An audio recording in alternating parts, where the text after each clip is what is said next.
पहुंच चुके हैं एमएस एक्सेल के व्यू टैब तक और एमएस एक्सेल के इस लेक्चर में हम व्यू टैब को पूरा कवर करने वाले। तो यहाँ पे फर्स्ट ग्रुप हमें मिल जाता है शीट व्यू के नाम से और ये इस वक्त डिसेबल आ रहा है क्योंकि सबसे पहले ये फाइल आपको सेव करना है, फिर ड्राइव पे अपलोड करना है, उसके बाद ये ऑप्शन इनेबल हो जाती है। तो सबसे पहले हमने इस फाइल को सेव करना है, तो फाइल, सेव एज, ब्राउज और फिर इसे कोई भी लोकेशन दे दो, जैसे कि हम यहाँ पे डेस्कटॉप, और फाइल का नाम हम यहाँ पे रखते हैं नसीब कोड स्टूडियो और फिर सेव पे क्लिक करेंगे। और पहले से इस नाम पे एक फ़ाइल मौजूद है, हम उसी को इसके साथ रिप्लेस करते हैं। तो ये फ़ाइल सेव हो चुकी है। अब ऊपर क्लिक करेंगे तो यहाँ पे हमें कहा जा रहा है कि ये ड्राइव के ऊपर अपलोड करना है, तो अपलोड बटन पे क्लिक कर लो, ड्राइव सेलेक्ट कर लो। कुछ ही देर में ये अपलोड कर लेगा ये फ़ाइल ड्राइव के ऊपर और ये ऑप्शन यहाँ से इनेबल हो चुके हैं। अब शीट व्यू में सबसे पहला ऑप्शन यहाँ पे डिफ़ॉल्ट व्यू एमएस एक्सेल का ये रहा, जो कि आपको डेटा इस फॉर्म में दिखा रहा है। पर हम यहाँ पे न्यू पे क्लिक करेंगे तो ये न्यू व्यू है एमएस एक्सेल का। एग्ज़िट करना है, एग्ज़िट कर लो। और अगर आपको ये वाली व्यू रखनी है, पसंद आ रही है तो रखो, नहीं तो डोंट कीप, वापस ये नॉर्मल हो जाएगा। पर अगर हम न्यू पे क्लिक करके ये व्यू रखना चाहते हैं तो कीप पे क्लिक करेंगे, मतलब ये व्यू सेव हो चुकी है। कहाँ पे सेव हुई, ऑप्शंस पे क्लिक कर लो, यहाँ पे आपको दिख रहा होगा व्यू 1 के नाम से हमारा जो ये वाली व्यू थी वो सेव हो चुकी है। पर आप इसका डुप्लीकेट निकालना चाहते हो, इसको रीनेम करना चाहते हो, इसको डिलीट करना चाहते हो, तो हर एक ऑप्शन या तो स्विच टू नए व्यू में आपको इसे स्विच करना है। तो फिलहाल हम यहाँ पे एग्जिट पे क्लिक करते हैं और यहाँ पे इस वक्त हमारे पास दो टाइप के व्यू होंगे, एक डिफ़ॉल्ट होगा और दूसरा व्यू 1। तो उम्मीद करता हूँ आपको ये ऑप्शन समझ आ चुका होगा, शायद ये आपका काम का था। और नेक्स्ट ग्रुप हमें यहाँ पे मिल जाता है जिसका नाम है वर्कबुक व्यूज़। बहुत काम का है, इसे आपने अच्छे से समझना है तभी आप अच्छे से प्रिंटिंग कर पाओगे। सबसे पहला हमें यहाँ पे मिल जाता है नॉर्मल व्यू और इसके बाद हमें मिल जाएगा यहाँ पे पेज ब्रेक प्रीव्यू। अगर आपको यहाँ पे पता करना है कि ये डेटा हमारा कितने पेजेस के ऊपर प्रिंट होगा, तो कंट्रोल पी। यहाँ पे हमें बताया जा रहा है ओवरऑल आपका जो डेटा है वो 2 पेजेस के ऊपर प्रिंट होगा, एक पेज के ऊपर इतना सा डेटा और एक पेज के ऊपर इतना सा डेटा। और साइडों में कितने मार्जिन्स है और हेडर एंड फुटर में कुछ है या नहीं है, तो हर एक चीज़ आपको यहाँ पे दिखाया जा रहा। पर हम यहाँ पे बाहर निकल जाते हैं इससे प्रिंट प्रीव्यू से और हम इस ऑप्शन पे क्लिक करेंगे। क्लिक करने के बाद कुछ जूम करते, कंट्रोल के साथ माउस का व्हीलर आगे की तरफ, कंट्रोल के साथ माउस का व्हीलर आगे की तरफ घुमा लो या तो फिर पीछे की तरफ घुमा लो, तो ये आपको जूम इन और जूम आउट करके दे देगा आपका एक्सेल शीट। और यहाँ पे देखोगे तो ब्लू लाइंस आपको दिख रहे होंगे, ये ब्लू लाइन हमें बता रहा है कि इस साइड पे जो डेटा है वो एक पेज पे प्रिंट होगा और यहाँ पे छोटा सा पेज 2 लिखा हुआ आ रहा है, ये पेज 1 बड़ा सा, क्योंकि ज़्यादा डेटा यहाँ पे पेज 1 पे आ रहा है, कम डेटा यहाँ पे पेज 2 के ऊपर आ रहा है। पर अगर आप डेटा को यहाँ पे पेज 2 के ऊपर भी थोड़ा सा भेजना चाहते हैं तो ये जो ब्लू लाइन दिख रही है इस पर पॉइंटर लेके जाए, लेफ्ट क्लिक पकड़ के रखे, इस तरह खींच ले। अब इतना डेटा पेज 1 के ऊपर और इतना डेटा पेज 2 के ऊपर प्रिंट होगी।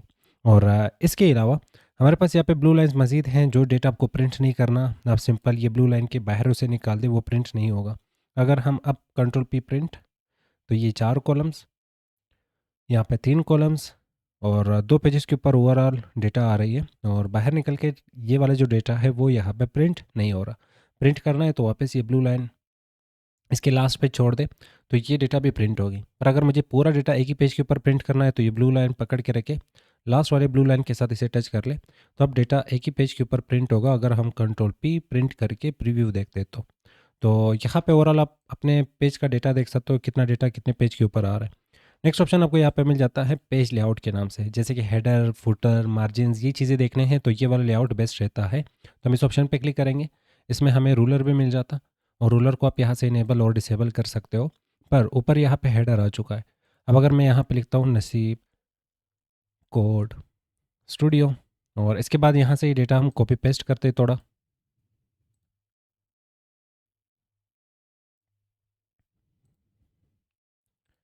यहाँ पे भी पेस्ट। अब 2 पेजेस के ऊपर डेटा आ चुकी है। अब कंट्रोल पी प्रिंट, तो दोनों पेजेस के ऊपर आपको नसीब कोड स्टूडियो मिलेगा, पर फिलहाल ये बाय डिफ़ॉल्ट इन्होंने as a print area set किया हुआ है, तो इसे एज अ प्रिंट एरिया से हटाने के लिए हम यहाँ पे कंट्रोल ए सिलेक्शन करते हैं, चले जाएंगे पेज लेआउट की तरफ और यहाँ पे print area, clear print area. अब कंट्रोल पी प्रिंट पे क्लिक करेंगे तो नसीब कोड स्टूडियो एक पेज के ऊपर और ये रहा नसीब कोड स्टूडियो दूसरे पेज के ऊपर। तो हर पेज के ऊपर कुछ ऐसा डेटा मौजूद है जो कि आपको प्रिंट करना है, वो आप हेडर एंड फुटर में लिख सकते हो। और हेडर एंड फुटर को इनेबल करने के लिए व्यू टैब आपका हेल्प करेगा। यहाँ पे पेज लेआउट आप सेलेक्ट कर ले। मार्जिन्स को कम और ज़्यादा करना है, इसे हमने पेज लेआउट में अच्छे से पढ़ा है, तो आप उस लेक्चर को चेकआउट कर ले। व्यू पे क्लिक करते हैं, नेक्स्ट आ जाता है कस्टम व्यू। अगर डेटा बहुत ज़्यादा है पर आपने यहाँ पे एक लोकेशन मार्क कर ली कि ये डेटा मुझे इन फ्यूचर वापस देखनी है पर ढूँढने में मुश्किल ना हो जाए, तो वो एरिया कुछ इस तरह से सेलेक्ट करके कस्टम व्यू पे क्लिक कर लो। कस्टम व्यूज़ ऐड पे क्लिक कर लो और इसे नाम दे दो, जैसे कि माय व्यू, या तो डेटा, इसको कुछ भी नाम दे सकते हो। तो यहाँ पे हम नाम दे देते हैं जैसे कि NCS। ओके पे क्लिक कर दें। और अब वापस अगर हम नीचे चले जाते हैं, वो एरिया अभी हमने वापस देखना है, तो कस्टम व्यूज़ पे क्लिक कर लो। वो जो नाम आपने दिया है वो ऑप्शन आप यहाँ से सिलेक्ट कर ले, शो पे क्लिक कर लो, तो आपको वो एरिया दिखाया जाएगा। आपको यहाँ पे बाकी ऑप्शन मिल जाते हैं जैसे कि क्लोज, एड, डिलीट, बाकी ऑप्शंस आप यहाँ से यूज़ कर सकते हो। और नेक्स्ट ग्रुप आपको यहाँ पे मिल जाता है जिसका नाम है शो। अब जैसे इसका नाम वैसा इसका काम, तो शो मतलब कि आपको रूलर दिखाना है, नहीं दिखाना, पर याद रख लो रूलर आपको तभी मिलेगा जब आप यहाँ से सेलेक्ट करते हो page layout, page breaks, ruler disable, normal, ruler disable. अगर हम पेज लेआउट पे क्लिक करते हैं तभी रूलर यहाँ से इनेबल और डिसेबल कर सकते हैं। इसके अलावा ग्रिड लाइंस, ग्रिड लाइंस मतलब यहाँ पे जो आपको बाय डिफ़ॉल्ट लाइंस दिख जाते हैं MS एक्सेल के वर्कशीट में, तो वो आप यहाँ से इनेबल और डिसेबल कर सकते हो। पर ये प्रिंट में नहीं आते, ये सिर्फ आपको गाइड कर रहा है कि कौन सा लाइन कहाँ पे ख़त्म होगा, कौन सा कॉलम कहाँ पे ख़त्म होगा, कौन सा रो कहाँ पे ख़त्म होगा वगैरह। रूलर इनेबल और डिसेबल, तो यहाँ से आप ग्रिड लाइंस को इनेबल और डिसेबल कर सकते हो। इसके अलावा अगर ग्रिड लाइंस आपको प्रिंट में भी लेके आने हैं, जहाँ पे डेटा होगी वहाँ पे बॉर्डर्स नहीं है, तो ग्रिड लाइंस को प्रिंट किया जाए, तो पेज लेआउट में आप यहाँ से ये ऑप्शन इनेबल और डिसेबल कर सकते हो। वापस व्यू पे क्लिक करते हैं और ग्रिड लाइंस के जस्ट बाद हमें फार्मूला बार मिल जाता, ऊपर ये रहा फार्मूला बार।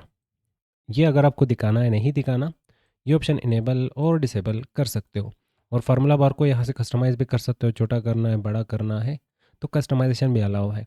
इसके अलावा हेडिंग्स, हेडिंग्स ये रहे, ये हेडिंग्स जो कि रोज़ और कॉलम्स के हेडर्स है, ये देखने ही नहीं देखने, तो यहाँ पे इनेबल और डिसेबल कर सकते हो।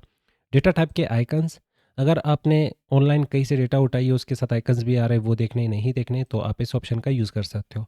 नेक्स्ट ऑप्शन यहाँ पे डिसेबल आ रहा है फोकस सेल, वो पेज के ऊपर काम नहीं करता, तो सबसे पहले यहाँ पे नॉर्मल कर लो शीट को, ये ऑप्शन इनेबल हो जाएगा। अब जैसे मैं इस पर क्लिक करूँगा तो देख लो जहाँ पे भी मैं सिलेक्शन करूँगा ये फोकस उसकी तरफ लेके जाएगा, तो इसे डेटा को देखना या सिलेक्शन को देखना ईजी हो जाती है। यहाँ पे क्लिक करके आप इसका कलर चेंज करना चाहते हो फोकस का, तो कलर भी चेंज कर सकते हो, जो भी कलर आपको यहाँ पे पसंद आती है वो सिलेक्ट कर लो। जैसे कि मुझे रेड पसंद है तो यहाँ से रेड सेलेक्ट करते हैं। नेक्स्ट यहाँ पे आपको मिल जाता है शो ऑटो हाईलाइट। अगर हम ये ऑप्शन डिसेबल करते हैं और इसे भी डिसेबल करते, कंट्रोल F फाइंड, और मान लो मुझे नसीब खान फाइंड करना है, तो हम यहाँ पे लिखते हैं नसीब खान और फाइंड नेक्स्ट पे क्लिक करेंगे। पता ही नहीं चल रहा कहाँ पे कौन सा सेल इसने मार्क किया होगा, जो कि यहाँ पे दिख रहा होगा हमारे पास ये हेडर्स के थ्रू। पर हमने यहाँ पे हाइलाइटर इसके लिए इनेबल करना है, तो यहाँ पे क्लिक करके शो ऑटो हाइलाइटर और इसके बाद कंट्रोल F और नसीब खान फाइंड नेक्स्ट, तो देख लो आपको हाईलाइट होके और फोकस होके वो डेटा मिल जाएगा जो आप ढूंढना चाहते हो। और इसके अलावा हमारे पास नेक्स्ट ग्रुप आ जाता है जिसका नाम है जूम। पर जूम से पहले यहाँ पे नेविगेशन, नेविगेशन को भी देखते हैं। नेविगेशन बहुत कमाल का है, ये आपको बताता है कि आपकी शीट में और आपके वर्कबुक में कौन सी चीज़ें मौजूद है, कहाँ कहाँ पे मौजूद है। जैसे कि ये रहा हमारे पास शीट 1, क्लिक करते हैं, शीट 2 बन जाएगा। डेटा को यहाँ से उठा के control A control C copy करते हैं और यहाँ पे फिक्स्ड कॉलम विड्थ के साथ इसे पेस्ट करते हैं। अब मान लें मुझे यहाँ पे टेबल बनानी है, तो control A control T, okay, तो यहाँ पे टेबल बन जाएगी। टेबल यहाँ पे ब्लैक एंड वाइट करते हैं। और इसके अलावा अगर मान लें मुझे यहाँ पे शीट नंबर 1 की तरफ जाना है, तो मैं शीट नंबर 1 पे क्लिक करूँगा, शीट नंबर 2 पे क्लिक करूँगा तो शीट नंबर 2 की तरफ। पर मान लें अगर आपके पास बहुत सारे शीट्स हैं, उसमें से कोई स्पेसिफिक टेबल आपको फाइंड करनी है कि वो कौन से शीट में था, तो आप नेविगेशन का यूज़ कर सकते हो। आप यहाँ पे क्लिक कर लो तो देख लो ये टेबल की तरफ लेके जाएगा कि हाँ शीट नंबर 2 में एक टेबल मौजूद है। वैसे ये भी डेटा टेबल के फॉर्म में है, ये डेटा जो आपको दिख रहा होगा ये भी टेबल के फॉर्म में है। पर आपको एक्सेल को ऑप्शन के थ्रू बताना होता है कि इसमें टेबल कौन सा है, तो इसके लिए आपको ये वाला ग्रुप यूज़ करना होगा जिसका नाम है स्टाइल्स, या तो फिर आपको यूज़ करना होगा इंसर्ट टैब में टेबल का ऑप्शन। अच्छा नेक्स्ट, हम यहाँ पे इजीली नेविगेट कर सकते हैं स्पेसिफिक शीट्स में और स्पेसिफिक डेटा में कि कौन सा डेटा कहाँ पे आ रहा है वगैरह। पर अगर आपको कुछ सर्च करना है, जैसे कि टेबल्स को आपने नाम दिया हुआ है, कोई टेबल जिसको आपने नाम दिया वो आपको सर्च करना है, तो यहाँ पे सर्च भी कर सकते हो। फिलहाल डेटा कम है तो ये हमारे काम का नहीं है, पर डेटा जैसे जैसे इंक्रीज़ होती जाएगी तो फिर हम इस ऑप्शन का ज़रूर यूज़ करेंगे। नेक्स्ट ऑप्शन आपको यहाँ पे मिल जाता है व्यू टैब के इनसाइड, और नेक्स्ट ग्रुप मिल जाता है जिसका नाम है जूम। और जूम में पहला ऑप्शन, इसके थ्रू आप जूम कर सकते हो, और जूम आप यहाँ पे बॉटम से भी कर सकते हो। ये स्टेटस बार में आपको जूम के ऑप्शंस दिए गए, इनमें यहाँ पे देखोगे तो आपको यहाँ पे गियर कह सकते हो, या तो फिर आपके पास ऑप्शन होता है, इस ऑप्शन को पकड़ के आप इस तरह माइनस की तरफ लेके आ जाओगे, ये तो फिर प्लस की तरफ, तो ये ज़ूम इन और ज़ूम आउट कर रहा होता है। और इसके अलावा आप माइनस की, जो कि माइनस बटन आपको यहाँ पे दिया गया है और यहाँ पे प्लस, इनके थ्रू भी ज़ूम इन और ज़ूम आउट कर सकते हो। कंट्रोल के साथ माउस का व्हीलर आगे की तरफ घुमा लो भी आप ज़ूम इन ज़ूम आउट कर सकते हो। अगर कंट्रोल के साथ माउस का व्हीलर आगे की तरफ घुमा लो या तो फिर पीछे की तरफ घुमा लो तो ज़ूम इन और ज़ूम आउट। और लास्ट में आपको यहाँ पे परसेंटेज दिख रहा है कि कितने परसेंट आपका इस वक्त वर्कशीट ज़ूम है। तो इस पर क्लिक करके आपके पास छोटी सी विंडो आ जाएगी। इसमें आप बता सकते हो कि आपको कितने परसेंट ज़ूम चाहिए, 200%, 100%, 75, 50, 25 या फिट सिलेक्शन मतलब कि अगर आपने ये सिलेक्शन की है और आप चाहते हो कि ये सिलेक्शन स्क्रीन के ऊपर ज़ूम हो जाए, तो यहाँ पे क्लिक कर लो इस ऑप्शन पे, फिट सिलेक्शन, ओके। तो वो जो डेटा जो आपने सेलेक्ट किया होगा ये आपके सामने वो ज़ूम कर लेगा।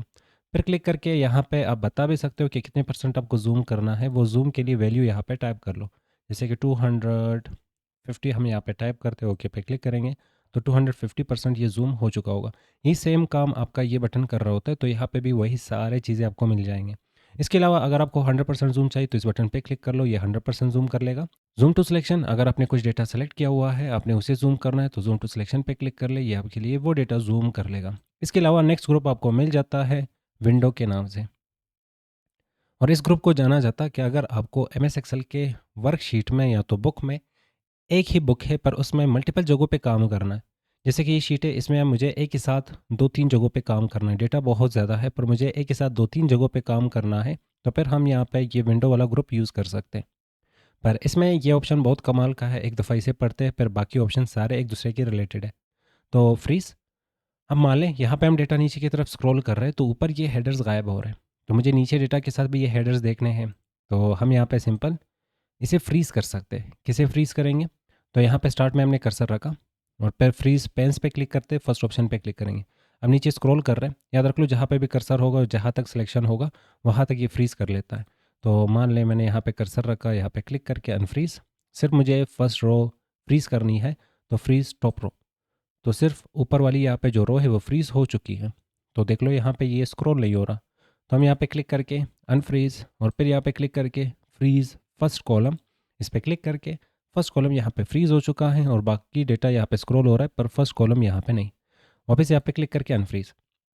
अब मान लें आप अपने हिसाब से यहाँ पे सेलेक्ट करना चाहते हो कि 2 रोज़ मुझे फ्रीज़ करने हैं या 3 रोज़ फ्रीज़ करने हैं या 2 कॉलम्स फ्रीज़ करने हैं या रोज़ और कॉलम्स दोनों फ्रीज़ करने हैं, तो फिर यहाँ पे ये फर्स्ट वाला ऑप्शन आप यूज़ कर सकते हो। जैसे कि मुझे यहाँ पे ये 2 रो फ्रीज़ करने हैं, तो थर्ड रो में आप कर्सर रखो। तो इस रो में हमने स्टार्ट में कर्सर रखा और इसके बाद फ्रीज़ पेन और यहाँ पे इस ऑप्शन पे क्लिक करते हैं। फ़ोकस को इनेबल कर दें ताकि आपको दिखे कर्सर कहाँ पे पड़ी है। तो जैसे मैं स्क्रॉल कर रहा हूँ तो ऊपर की ये 2 रोज़ फ्रीज़ हो चुके हैं।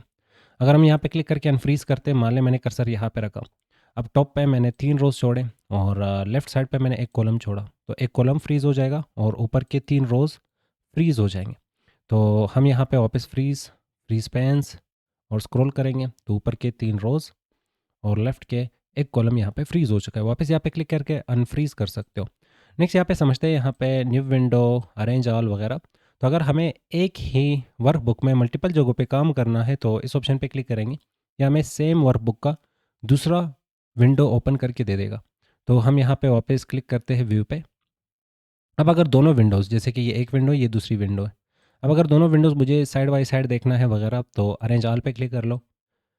आपके पास यहाँ पे टाइल्ड है, ओके पे क्लिक करोगे तो टाइल मतलब विंडो को जूम आउट किया जाएगा, मतलब फुल स्क्रीन से हटाया जाएगा। और वापस यहाँ पे क्लिक करके हॉरिजेंटल व्यू, तो हॉरिजेंटली यहाँ पे ये वाली विंडो फुल स्क्रीन है पर नीचे दूसरी विंडो मिनिमाइज़ पड़ी है। तो दोनों विंडोज़ यहाँ पे स्क्रीन के ऊपर लाना चाहेंगे फिर उसके बाद ये ऑप्शन ठीक से काम करेंगे। तब यहाँ पे टाइल्ड ओके, दोनों एक दूसरे के साइड बाय साइड विंडो और फिर अरेंज ऑल हॉरिजेंटल ओके, तो ऊपर नीचे सेट हो गए। फिर arrange all vertical okay, left और राइट फिर क्लिक करते हैं और अरेंज ऑल कास्केड ओके। तो कास्केड में एक विंडो दूसरे विंडो के पीछे लग जाएगी। और फिर वापस व्यू पे क्लिक करके यहाँ पे अरेंज ऑल पे मुझे साइड बाय साइड चाहिए तो वर्टिकल ओके, तो साइड बाय साइड ये विंडो सेट हो जाएंगे। याद रख लो ये दोनों विंडो एक दूसरे पे डिपेंडेंट है, तो एक विंडो में अगर चेंज करोगे दूसरे विंडो में भी चेंज हो रही होती है। जैसे कि मैंने यहाँ पे ये सेल सेलेक्ट कर लिया और यहाँ पे क्लिक करके इस सेल का मैंने कलर ब्लैक कर लिया तो यहाँ पे भी कलर ब्लैक हो चुकी होगी। इसके अलावा वापस हम व्यू टैब पे क्लिक करते हैं और विंडो पे क्लिक करेंगे और आपने ये समझ लिया कि अरेंज ऑल के थ्रू हम विंडोज़ को अपने हिसाब से सेट कर सकते हैं। अब नेक्स्ट आपको यहाँ पे स्प्लिट भी मिल जाता। अगर मैं ये विंडो क्लोज़ करता हूँ और इस विंडो को फुल स्क्रीन करता हूँ और वापस व्यू पे क्लिक करके स्प्लिट पे क्लिक करेंगे। स्प्लिट का काम क्या है? देख लें। हमने यहाँ पे इस ऑप्शन पे क्लिक करके 2 विंडोज़ निकाले और फिर यहाँ पे बाकी ऑप्शंस के थ्रू हम विंडोज़ को अपने हिसाब से सेट कर सकते हैं। जैसे कि मैंने यहाँ पे वर्टिकल ओके, तो एक विंडो लेफ्ट पे, दूसरे विंडो राइट पे। तो यहाँ पे मैं कुछ डेटा निकाल कर, मान लो मुझे यहाँ से डेटा देखनी है और यहाँ पे टॉप से डेटा देखनी है, तो देख लो एक ही शीट में मैं मल्टीपल जगहों से डेटा को देख सकता हूँ, डेटा को एडिट कर सकता हूँ वगैरह। एक ही शीट पे मल्टीपल जगहों पे हम काम कर सकते हैं यूजिंग विंडो ग्रुप। क्लिक करेंगे। पर अगर मान लें मुझे विंडो एक ही चाहिए पर उसमें 2 जगहों पे काम करनी है या तो मल्टीपल जगहों पे, तो फिर हम यहाँ पे यूज़ कर सकते हैं स्प्लिट ऑप्शन। अब स्प्लिट याद रख लो, जहाँ पे कर्सर होगा वहीं से आपके विंडो स्प्लिट कर लेगा। जैसे कि कर्सर यहाँ पे पड़ी है, तो इस जगह से ऊपर जो डेटा होगा ये एक विंडो में आ जाएगा, इसके नीचे जो डेटा होगा ये दूसरी विंडो में, फिर ये होगा तीसरी विंडो में और ये होगा फोर्थ विंडो में। तो इसका मतलब 4 विंडोज़ बनेंगे। 4 विंडोज़ बनाने हैं तो ठीक है, नहीं तो कर्सर स्टार्ट में रखो, सिर्फ ये डेटा ऊपर और फिर ये डेटा नीचे। तो ऊपर वाले डेटा को जगह कम दिया जा रहा है तो थोड़ा सा नीचे यहाँ पे कर्सर रखते हैं। स्प्लिट पे क्लिक करेंगे, यहाँ से विंडो स्प्लिट हो चुकी है। अब देख लो यहाँ से ऊपर की तरफ स्क्रॉल कर रहे हैं और यहाँ पे भी ऊपर की तरफ। तो एक ही विंडो में हम 2 जगहों पे एक ही साथ काम कर सकते हैं। तो यहाँ पे हमने जगह कुछ और निकाला और यहाँ पे जगह कुछ और निकाला, तो यहाँ से भी डेटा रीड कर सकते हैं और ऊपर से भी यहाँ पे डेटा रीड कर सकते हैं। तो मान लें मैंने इस सेल को सेलेक्ट करके यहाँ से वापस कलर दे दिया ब्लैक, तो देख लो दोनों जगहों पे वो सेल ब्लैक कलर ले रहा है। तो मतलब ये दोनों विंडोज़ एक दूसरे पे डिपेंडेंट होंगे। अब अगर हमने ये क्लोज़ करना है तो आप यहाँ पे पॉइंटर लेके आ जाए, डबल क्लिक कर ले भी ये ख़त्म हो जाएगा, या तो इस तरह ऊपर की तरफ लेके जाओ। दूसरा तरीका कि आप यहाँ पे व्यू की तरफ चले जाओ, स्प्लिट पे क्लिक कर लो, ये डिसेबल हो जाएगा। नेक्स्ट हम वापस यहाँ पे न्यू विंडो पे क्लिक करेंगे ताकि बाकी ऑप्शंस देख लें। तो हम यहाँ पे न्यू विंडो पे क्लिक करते हैं, तो इस वक्त 2 विंडोज़ होंगे वापस। और हम यहाँ पे व्यू पे क्लिक करते हैं और हाइड पे क्लिक करने से आप यहाँ पे विंडो को हाइड कर सकते हो। जैसे कि स्विच विंडो पे क्लिक करेंगे, हमें कहा जा रहा है कि एक ही विंडो इस वक्त मौजूद है क्योंकि एक विंडो हाइड हो चुकी है। अनहाइड करना है तो यहाँ पे क्लिक करके वो विंडो सेलेक्ट कर लो जो आपने हाइड किया होगा, ओके पे क्लिक कर लो, वो विंडो वापस अनहाइड हो जाएगा और यहाँ पे आपको दिख रहा होगा कि अच्छा अब दोनों विंडोज़ यहाँ पे एक्टिवेटेड है। नेक्स्ट ऑप्शन आपको यहाँ पे मिल जाता है जिसका नाम है view side by side. Click करेंगे, पर हाँ कुछ बग्स होंगे, पर हाँ कुछ बग्स होते हैं आपके माइक्रोसॉफ्ट ऑफिस में, उन बग्स को ठीक करने की ज़रूरत है यहाँ पे माइक्रोसॉफ्ट वालों को। पर यहाँ पे मैंने इस ऑप्शन पे क्लिक कर लिया, साइड बाय साइड की बजाय इसने ऊपर नीचे सेट कर लिए, पर हम यहाँ पे अरेंज ऑल और यहाँ पे वर्टिकल सेलेक्ट करके ओके, तो ये साइड बाय साइड हो जाएंगे। अब विंडो पे वापस क्लिक कर लो, यहाँ पे आपको मिल जाता है साइंक्रोनस स्क्रोलिंग। अब इसका काम क्या है देख ले। हम स्क्रॉल कर रहे हैं, दोनों विंडोज़ एक ही साथ स्क्रॉल हो रहे हैं। अब मान लें इस वाले विंडो में मुझे स्टार्ट से डेटा देखना है और इस वाले विंडो में मुझे थोड़ा सा स्क्रॉल करके नीचे से डेटा देखना है। तो फिर हम यहाँ पे विंडो पे क्लिक करके सिंक्रोनस स्क्रॉलिंग यहाँ से डिसेबल कर सकते हैं। आप यहाँ से भी इसे डिसेबल कर सकते हो क्योंकि दोनों विंडोज़ एक दूसरे पे डिपेंडेंट है। एक में काम करोगे दूसरे में भी वही सेम काम हो जाती है। अब देखोगे तो यहाँ पे स्क्रॉलिंग हो रही है पर इसमें नहीं। और यहाँ पे मान लें मुझे सेल नंबर 19 से डेटा देखना है, तो यहाँ पे सेल नंबर 19 और यहाँ पे सेल नंबर 1 या तो रो नंबर 1। विंडो पे क्लिक करते हैं, सिंक्रोनस स्क्रॉलिंग को वापस इनेबल करते हैं, तो यहाँ पे स्क्रॉलिंग रो नंबर 1 और यहाँ पे स्क्रॉलिंग रो नंबर 19 से स्टार्ट हो रही है। तो एक ही शीट में हम मल्टीपल जगहों पे काम कर सकते हो और कंपेयर भी कर सकते हो कि अगर ऊपर का डेटा नीचे डेटा के साथ कंपेयर करना है भी, आपका हेल्प करेगा ये वाली ग्रुप। और नेक्स्ट ऑप्शन आपको यहाँ पे मिल जाता है रिसेट विंडो पोजीशन। अगर मैं इस विंडो को उठा के या इस वाले विंडो को उठा के डिस्टर्ब कर लेता हूँ, अब इनको वापस अपने जगह पे रखना है, तो रिसेट विंडो पोजीशन ये वापस अपनी जगह पे चले जाएंगे। और हाँ ये ऑप्शन इनेबल है, इसी वजह से ये साइड बाय साइड मतलब ऊपर नीचे सेट हो रहा है। पर हम यहाँ पे क्लिक करके वापस वर्टिकल ओके, तो लेफ्ट और राइट ये सेट हो जाएंगे। अब विंडो पे वापस क्लिक कर लो, लास्ट ऑप्शन स्विच विंडोज़। तो अगर आपके पास मल्टीपल विंडोज़ हैं MS एक्सेल के, तो एक विंडो से दूसरे विंडो में स्विच होने के लिए Alt टैब प्रेस कर लो। अगर आप विंडो यूज़र हो, Alt टैब के थ्रू आप एक विंडो से दूसरे विंडो में स्विच हो सकते हो, या तो फिर विंडो और यहाँ पर स्विच विंडोज़। आप एक विंडो से दूसरे विंडो में स्विच होने के लिए इस ऑप्शन का भी यूज़ कर सकते हो। इसके अलावा अगर हम Ctrl N नया विंडो उठाते हैं, तो नया विंडो दिया जाए Ctrl N, तो यहाँ पे हमें नया विंडो मिल चुकी है। व्यू पे क्लिक करेंगे, स्विच विंडोज़ पे क्लिक करेंगे, हमें कहा जा रहा है 3 विंडोज़ है, कौन सी विंडो ओपन करके उस पे काम करना है। तो उम्मीद करता हूँ आपको यहाँ पे ये ऑप्शन समझ आ चुके होंगे कि कैसे विंडो ग्रुप हम यूज़ कर सकते हैं। लास्ट ऑप्शन आपको यहाँ पे मिल जाता है मैक्रोस के नाम से। अगर आप MS एक्सेल की दुनिया में ऐसा काम कर रहे हो जो बार बार रिपीट हो रहा है, सेम काम बार बार रिपीट हो रहा है, वो आपसे 5 मिनट लेता है या 10 मिनट लेता है, डेली बेसिस पे 10 मिनट और 5 मिनट का ऐसा काम है जो बार बार सेम चीज़ रिपीट हो रही है, तो यहाँ पे एमएस एक्सेल आपको रोबोट दे रहा है, इस रोबोट के सामने एक दफ़ा काम कर लो और फिर इस रोबोट के थ्रू वो काम रिपीट कर लो। तो मतलब इसको आप ट्रेन कर सकते हो। कैसे ट्रेन करेंगे? अब मान लो मुझे फॉर्मेटिंग टाइप कुछ काम है, वो बार-बार मैं रिपीट करता हूँ, वो फॉर्मेटिंग काम मुझे इस रोबोट के थ्रू करवानी है। तो अगर मुझे 5 मिनट लगेंगे वो काम करने में, ये मुझे सेकंडों में वो काम करके देगा। कैसे? तो इसके लिए मैक्रोज़ पे क्लिक करते हैं, रिकॉर्ड मैक्रो पे क्लिक करते हैं और यहाँ पे इस मैक्रो को कोई भी नाम दे दो। अब मैक्रो 2 आ चुकी है तो इसका मतलब पहले से एक मैक्रो मौजूद होगी, नहीं है, तो इसने नाम यहाँ पे मैक्रो 2 रखा था, पर कोई बात नहीं, रिकॉर्ड मैक्रो, और इसका नाम चेंज करते हैं। आप शॉर्टकट की भी यहाँ पे इसके लिए सेट कर सकते हो, जैसे कि अगर मैं कंट्रोल सी, तो कंट्रोल सी पहले से कॉपी का शॉर्टकट की है, तो ऐसा शॉर्टकट की कभी भी ना रखना कि पहले से किसी चीज़ का शॉर्टकट की है, आप यहाँ पे मैक्रो के लिए भी वो शॉर्टकट की यहाँ पे सेट कर रहे हो। In future control C press करोगे तो ये मैक्रो अपना काम और ये मैक्रो एक्टिवेट हो जाएगी, तो मतलब कंट्रोल सी कॉपी नहीं करेगा। और हम यहाँ पे फ़िलहाल इसे ख़त्म करके इसे नाम देते हैं, जैसे फॉर्मेटिंग।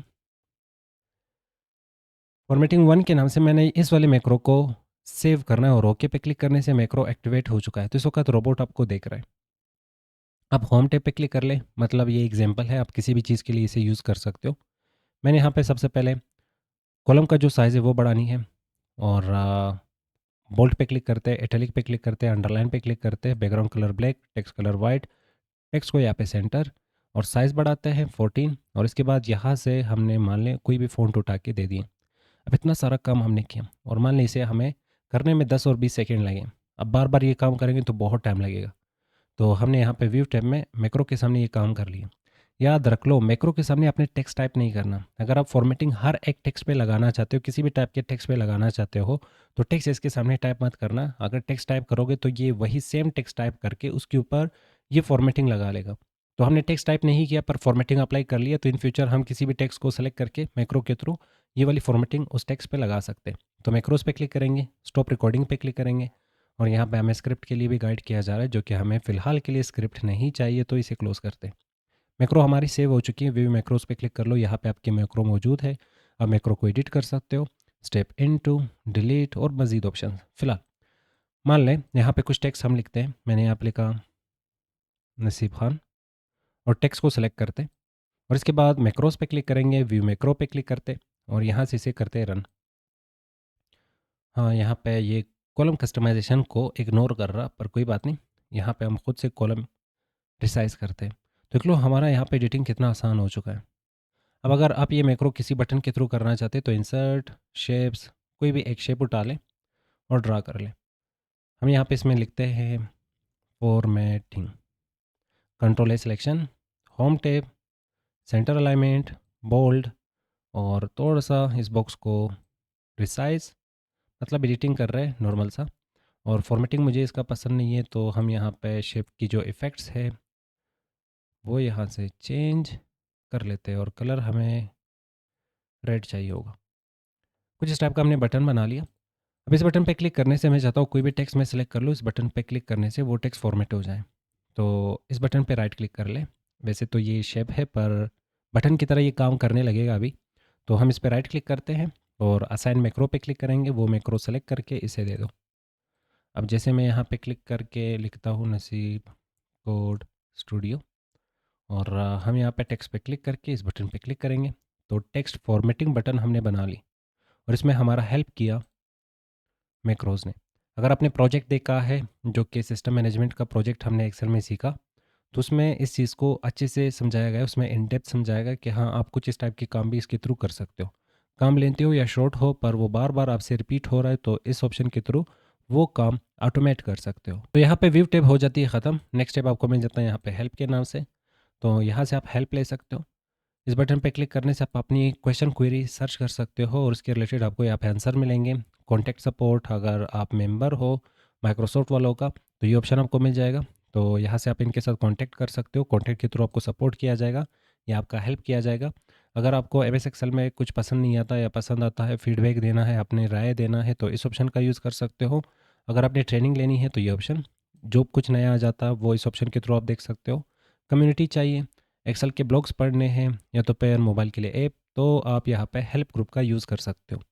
इसके अलावा यहाँ पे लास्ट चीज़ देखते हैं, तो हम यहाँ पे अगर लिखते हैं, जैसे कि मान लें मैंने एनसीएस लिखा और एनसीएस से मुझे यहाँ पर नसीब कोड स्टूडियो मिलती है। अब कुछ इस तरह से आप बड़े टेक्स्ट को शॉर्ट कर सकते हो, मतलब आप यहाँ पे ये शॉर्ट बता सकते हो और इसका मतलब आपको पता होता है कि हाँ, मुझे इसके बदले नसीब कोड स्टूडियो मिलेगा। अब ये सेटिंग कैसे करेंगे या इसे कैसे सेट करेंगे? तो इसके लिए आप फाइल पे क्लिक कर लो, ऑप्शंस पे क्लिक कर लो, थोड़ा सा वेट करेंगे, ये टाइम ले रहा है क्योंकि डेटा है पहले से मौजूद। तो अब उस शीट में हमने डिफरेंट टाइप की चीज़ें अप्लाई कर ली है तो इसलिए वो हैंग हो जाता। तो कंट्रोल एन या वर्कबुक लेते हैं और इस वर्कबुक को यहाँ से करते हैं क्लोज। अब वो चीज़ हमने सीखनी है कि कैसे हम यहाँ पे शॉर्टकट्स बता सकते हो। शॉर्टकट के बेस पे हमें यहाँ पे लेंथी टेक्स्ट मिलेगा। तो फाइल पे क्लिक कर लो, ऑप्शंस पे क्लिक कर लो और चले जाना है अपने यहाँ पे प्रूफिंग की तरफ। और यहाँ पे ऑप्शन होगा, आपको मिल जाएगा ऑटो करेक्ट ऑप्शंस और इस बटन पे क्लिक कर लो। यहाँ पे बाकी भी चीज़ें देख सकते हो कि क्या टाइप करने से आपको क्या मिलेगा। देख लो यहाँ पे बहुत सारी चीज़ें, आप खुद का भी डेटा यहाँ पे ऐड कर सकते हो। जैसे कि मैं लिखना चाहूँगा NCS और NCS के बदले मुझे नसीब कोड स्टूडियो मिलना चाहिए, जो कि मिल रहा है। अच्छा, अगर मैं लिखता हूँ यहाँ पे NK, तो NK के बदले मुझे नसीब खान चाहिए, तो यहाँ पे लिखते हैं नसीब खान। और टेक्स्ट छोटा बता सकते हो, बड़ा बता सकते हो, आपकी मर्ज़ी। ओके पे क्लिक करेंगे, फिर ओके पे क्लिक करेंगे, ऐड ओके ओके और इसके बाद मैं लिखता हूँ NK, इंटर, नसीब खान मिल रहा है। अब अगर मैं एक्सेल टाइप करता हूँ, मैं चाहता हूँ एक्सेल का यहाँ पे इंट्रोडक्शन आना चाहिए, तो यहाँ पे क्लिक, ऑप्शंस पे click, proofing, auto correct option और यहाँ पे लिखते हैं एक्सेल और टैब की से इस वाले बॉक्स में आ जाएंगे कि एक्सेल को रिप्लेस कर लो with MS Excel is a calculation program use to calculate, या तो यूज्ड हम यहाँ पे लिख सकते हैं for data entry, report generating, ETC। हमने यहाँ पे डमी सा कुछ भी इसे डेफिनेशन दे दिया क्योंकि ऑप्शन समझना है। ओके पे क्लिक करते, ऐड, फिर ओके, उसके बाद फिर ओके, फिर ओके और इसके बाद एक्सेल लिखेंगे, इंटर करेंगे। इस वाले शीट पे नहीं आ रहा, इस वाली शीट पे देखते हैं, एक्सेल, इंटर। तो देख लो यहाँ पे डेफिनेशन आ चुकी है जो हमने टाइप किया था। तो लेंथी टेक्स्ट को आप कोड की तरह MS एक्सेल में सेव कर सकते हो। अगर इसे डिलीट करना है बार बार, ये यहाँ पे एक्सेल टाइप करने से मान लो आपको एक्सेल ही चाहिए, तो एक्सेल मैंने टाइप कर ली, जैसे स्पेस दे दिया ये चीज़ आ चुकी है। कंट्रोल Z प्रेस कर लो, तो वापस पीछे जाने से आप वापस नॉर्मल एक्सेल ले सकते हो। पर अगर आपको डिलीट करना है तो फाइल, ऑप्शंस, फिर चले जाओ यहाँ पे वापस प्रूफिंग की तरफ, ऑटो करेक्ट ऑप्शन, वापस यहाँ पे लिख लो एक्सेल, सेलेक्ट, डिलीट, ओके और फिर ओके। अब यहाँ पे एक्सेल लिखने से कुछ भी नहीं होगा। तो उम्मीद करता हूँ आपको यहाँ पे व्यू टेप समझ आ चुका होगा कि व्यू टेप का हम कैसे यूज़ कर सकते हैं।